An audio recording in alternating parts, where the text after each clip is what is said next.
Önceki günden kalan eşyalarımızı ve yemeklerimizi hazırladık. Arabanın bagajını tamamen doldurduk. Ve yola çıkıyoruz. Güneşli bir gün. Yaklaşık Los Angeles'tan Yosemite 530 kilometre, yani yaklaşık 330 mil sürecek. 6 saatte varmayı planlıyoruz.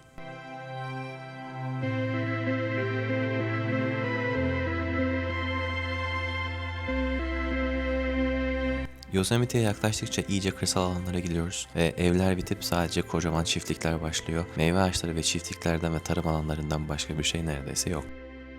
En sonunda konaklayacağımız Mariposa kasabasına varıyoruz. Küçük ve şirin bir kasaba. Burada bir motelde konaklayıp yarın Yosemite'ye devam edeceğiz. Mariposa eskiden altın arayan insanlar tarafından kurulmuş küçük bir kasabaymış. Yemek için yerler arıyoruz ve imkanlar oldukça kısıtlı ama güzel, şirin ve küçük bir yer.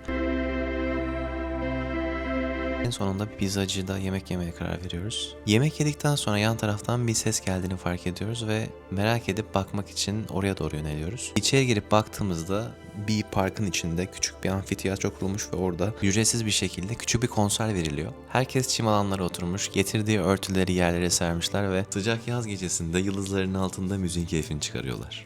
And I don't want to lose, it's not hard to grow when you know that you just don't know.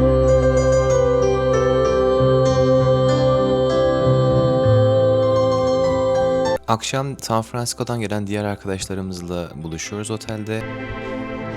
Morning. Bugün Yosemite'ye ilk günümüz gidiyoruz. Yosemite'ye gitmek için yola çıkıyoruz. Yosemite yaklaşık olarak Mariposa'ya 30 mil, yani 50 kilometre ve 50 dakikalık bir yolculuk önümüzde var. Yolda giderken arkadaşımızın ayılarla ilgili bize verdiği öğütleri dinliyoruz. Bir ayıyla trail'da karşılaştığında duruyorsun. Büyük gözükebileceğin kadar büyük gözüküyorsun, böyle ellerini yana açarak. Bağırıyorsun, hey bear, yani ya da işte İngilizce onlar yapıyor da ayı lan defol git falan bağırıyorsun. Türkçe anlamıyor. Ondan sonra ayı sana bir bakıyor, ya burada ya şimdi bunlarla takılmayayım, iş var güç var falan diyor, gidebiliyor. Eğer gitmiyor, iki kulağını da sana doğru doğrultuyorsa bil ki sıkıntı olacak. Yavaş yavaş arkanı dönmeden geri gidiyorsun. Şöyle bir şey var. If black bear attacks you, don't run away, fight back. Yosemite 1890'da Amerika'nın 3. milli parkı yapılmış. Yellowstone'dan sonra en fazla bilinen parklardan birisi. Binlerce yıl boyunca Avanaki kabilesi bu vadide yaşamış ve Yosemite adı da onların verdiği bir isimden geliyor. Yosemite'yi bu kadar özel kılan şey doğanın inanılmaz çeşitliliği. Devasa granit kayalar, yüzlerce metre yüksekten akan şelaleler, binlerce yıllık dev sekoya ağaçları ve birçok vahşi yaşam bir arada bulunuyor. Yosemite, milyonlarca yıl önce buzulların şekillendirdiği vadilerden oluşmuş. Etrafında El Capitan ve Half Dome gibi granit kaya oluşumları var ve ortada yemyeşil bir vadi mevcut. Parkta 20'den fazla büyük şelale var. Bazıları 2000 yıldan daha yaşlı olan sekoya ağaçları mevcut ve 400'den fazla omurgalı hayvan türüne ev sahipliği yapıyor. Burada neredeyse attığınız her adımda farklı bir doğa harikasıyla karşılaşıyorsunuz. Kamp alanına varıyoruz ve önce check-in işlemleri için kioska gidiyoruz. Daha önce Ulusal Park'ın resmi sitesinden rezervasyon yaptırıp ücretini ödediğimiz kamp alanlarını seçiyoruz. Sırada beklerken Türkçe konuştuğumuzu fark eden arkamızdakiler bize Türkçe konuşmaya başlıyorlar. İranlılarmış ama Türkçeyi gerçekten bir Türk gibi iyi konuşuyorlar ve Türkçeyi dizilerden öğrenmişler. Check-in işlemleri bittikten sonra arabalarla kamp alanına geliyoruz ve tabii ki kuş cıvıltılarının arasında güzel bir kahvaltı yapıyoruz. Ortamdan mı kaynaklı bilmiyoruz ama kahvaltı gerçekten daha lezzetli geliyor. Kahvaltıdan sonra shuttle'la hiking'e başlayacağımız noktaya gitmek istiyoruz ama shuttle'la alakalı bir sorun çıkıyor. İstediğimiz güzergahta shuttle'ın ilerlemeyeceğini öğreniyoruz. Tabii ki sonrasında yürüyerek gitmeye karar veriyoruz. Aslında bir yerde daha iyi oluyor çünkü yürüyerek daha iyi keşfedebiliyorsunuz.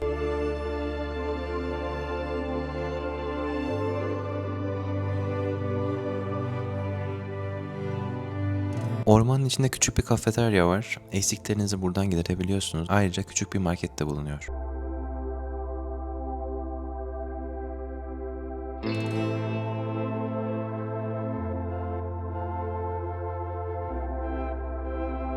Merced Nehri'nin yanına geliyoruz ve bu noktadan itibaren Mistra ile olan yolcumuzu başlayacak. Yosemite'nin en meşhur hike rotası Mistra ile geliyoruz.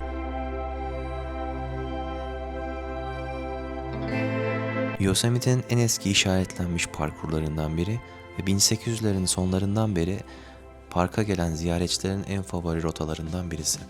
Buradan Vernal Şelalesi'ne ve Nevada Şelalesi'ne ulaşılabiliyor. Vernal Şelalesi orta noktada bulunuyor ve yaklaşık 3 mil. Eğer Nevada Şelalesi'ne kadar çıkarsak 7 mil, yani yaklaşık 11 kilometre uzunlukta. Biz şu an Vernal Fall'a kadar çıkmayı planlıyoruz. İsmini mist, yani sis kelimesinden almış. Vernal Şelalesi'nin yanına yaklaştığınızda yüzünüze sürekli şelaleden damlacıklar geliyor ve ismini şelalenin damlacıklarının çarpmasından almış. Mist, yani sis. Su damlacıklarından kaynaklı sis anlamını taşıyor. Baharda kar erimeleriyle bu sis bulutu daha fazla oluyor. Merced Nehri'ne paralel bir şekilde parkurda devam ediyoruz. Güzel bir köprü var ve bu köprüde fotoğraf için mola veriyoruz.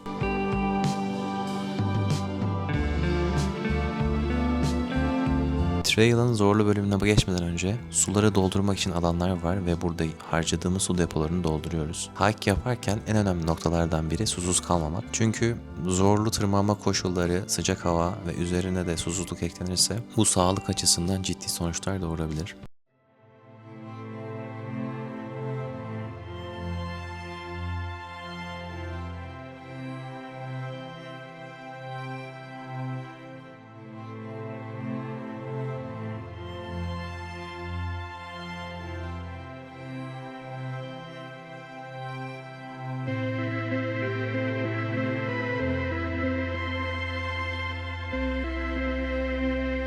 Şelalenin daha yakınına gitmek için işaretlenmiş parkurdan çıkıp aşağıdaki patikaya iniyoruz ve şelalenin döküldüğü yere kadar gidiyoruz. Gerçekten şelale isminin hakkını veriyor. Mist kelimesi, yani sis bulutu yanında az kalır. Tamamen ıslandık. O kadar çok fazla su damlacığı var ki ıslanmamanız mümkün değil. Aslında yaz sıcağında çok da iyi oldu.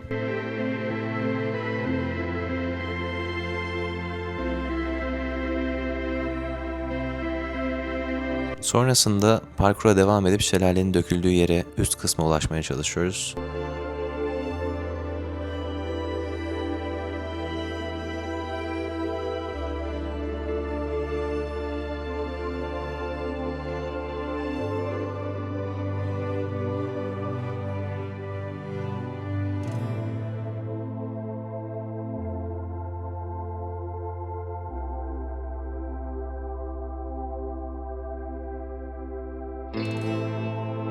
Yolda artık gerçekten yorulmaya başladığımız için kısa kısa molalar vermeye başladık.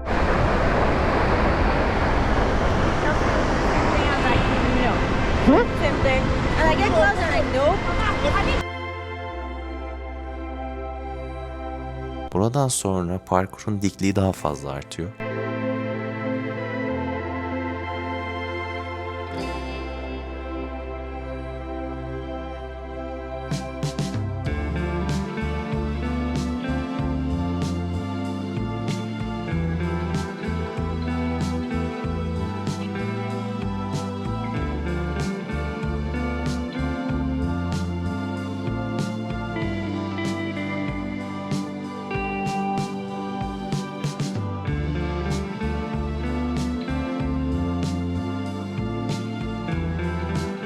Şelalenin başladığı noktaya vardığımızda gerçekten artık öğlen sıcağı oldu. Acıktığımızı hissettik ve bir yemek molası verdik.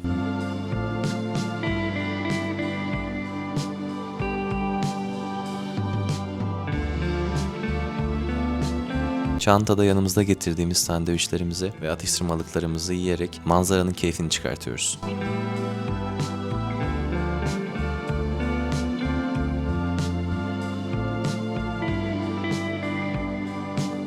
Yukarıda nehir doğal bir gölet oluşturmuş. Su gerçekten çok soğuk ama yüzmek isteyenler için gerçekten güzel bir fırsat. Su ne kadar soğuk olsa da bir sürü insan yüzmek için suya girmiş. Trail'a devam edip yukarı çıkmaya devam ediyoruz. Artık bu seviyeden sonra patika bitip kayalıkların üzerinde yürüme faslı başladı.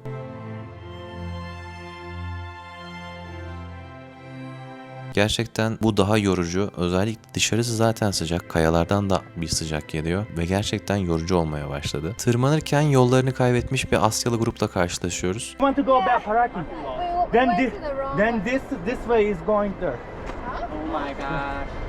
Bize inişin nerede olduğunu, ne taraftan gideceğimizi soruyorlar. Burada telefon da çekmediği için yanınızda bir harita olması ve yolu bilen bir rehber eşliğinde gitmek çok önemli. Kaybolmamak işten bile değil. Zaten parka girişte bir harita veriyorlar. O haritayla yolunuzu bulmanız gerekiyor. Sonunda zirveye ulaşıyoruz ve o meşhur kayaların oradan geçiyoruz. Aşağıdaki vadi manzarasına baktıktan sonra artık aşağı doğru dönüş yoluna geçmeye başlıyoruz. İniş her ne kadar çıkıştan daha kolay olsa da yine de tüm günün yorgunluğu üzerimizde ama doğanın sesleri ve etraftaki ormanın güzelliğiyle büyülenip yürümeye devam ediyoruz.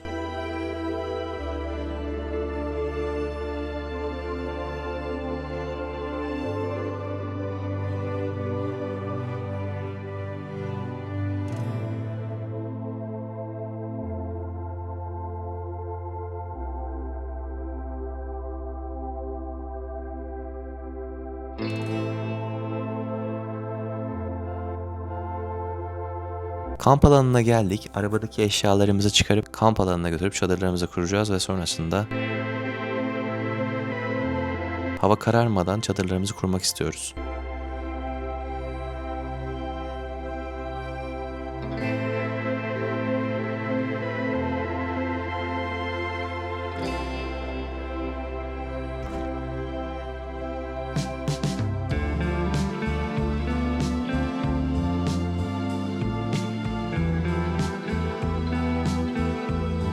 Çadırları kurduktan sonra akşam yemeği faslı başlıyor.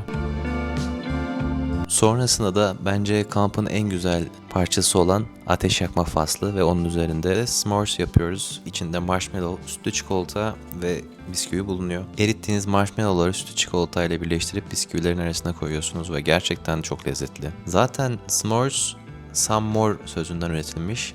Daha hızlı söylenip s'mores'a dönüşmüş. Amerika'da özellikle kamp ateşinin vazgeçilmezi. Ekipmanları da yanımızda getirdiğimiz powerbank ile şarja koyduktan sonra kampın en güzel kısmı akşam kamp ateşinde muhabbet faslı başlıyor.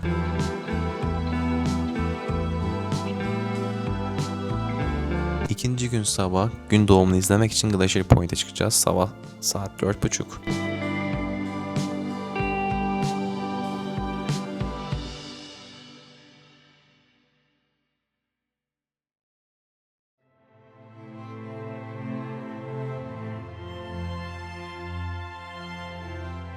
Glacier Point, Yosemite'in en etkileyici manzara noktalarından biri. Yaklaşık 2200 metre yükseklikte. Buradan Half Dome, Yosemite Falls, Yosemite Vadisi'ni çok rahat görebiliyorsunuz. Genelde kışın kar nedeniyle yollar kapanıyor ama biz yazda olduğumuz için şanslıyız ve sabah gün doğumunu izlemeye gidebiliyoruz. Fotoğrafçı Ansel Adams'ın en ünlü karelerinden bazıları burada çekilmiş.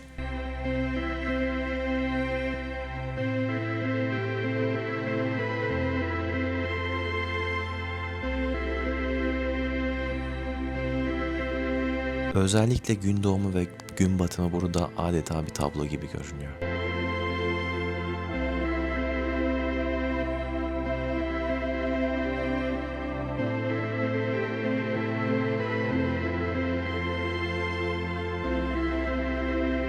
Sonrasında oranın tarihçesini anlatan küçük bir kulübeye gidiyoruz. İçinde buzulların erimesiyle Yosemite'nin nasıl oluştuğunu anlatan bir şema var. Ama gerçekten manzarası müthiş.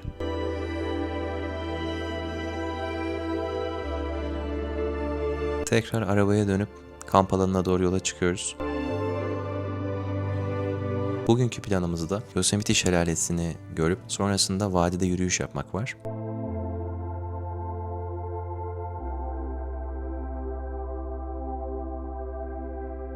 Yolda Yosemite Vadi girişinde ünlü Tunnel View noktasında duruyoruz. Burası en ünlü manzara noktalarından birisi. Buradan El Capitan ve Half Dome aynı karede görünebiliyor. Yosemite'nin en çok fotoğraflanan yerlerinden birisi burası ve gerçekten çok güzel bir manzaraya sahip.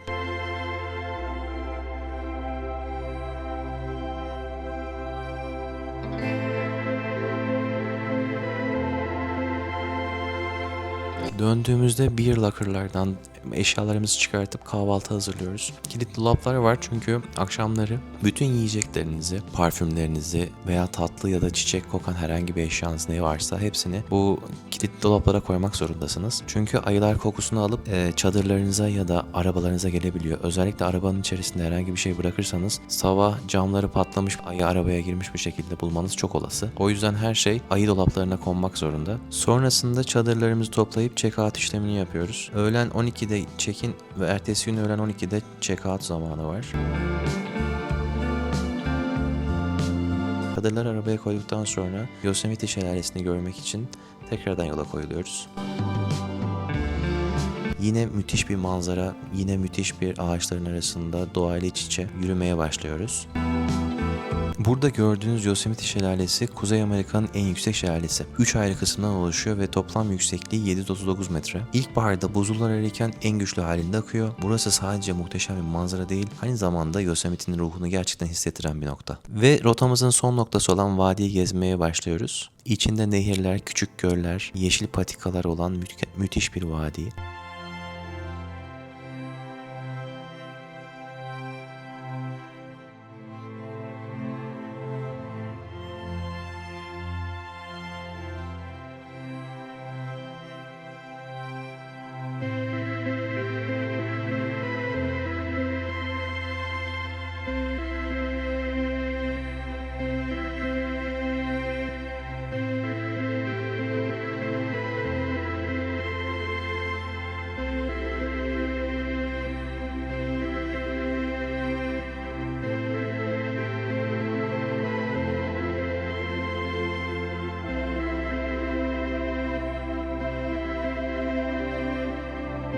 Nehrin sığ olduğu yerlerde yüzebilirsiniz ve aynı zamanda kano kiralayıp nehir boyunca gezebiliyorsunuz.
Yazın ortası ve neredeyse çok sıcak olmasına rağmen her yer yemyeşil, çok güzel korunmuş, her yer çok temiz ve gerçekten müthiş bir doğanın içerisinde yürümek o kadar güzel hissettiriyor ki her ne kadar yorucu olsa da çok güzel bir deneyimdi ve gerçekten doğanın içinde olduğumuzu sonuna kadar hissettik. Yürüyüşümüzü bitirdikten sonra arabaya doğru yöneliyoruz.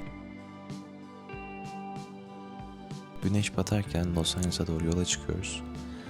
Gerçekten çok güzel bir deneyimdi ve herkesin buraya gelip görmesi lazım. Doğayla birebir iç içesiniz. Siz en çok neyi beğendiniz?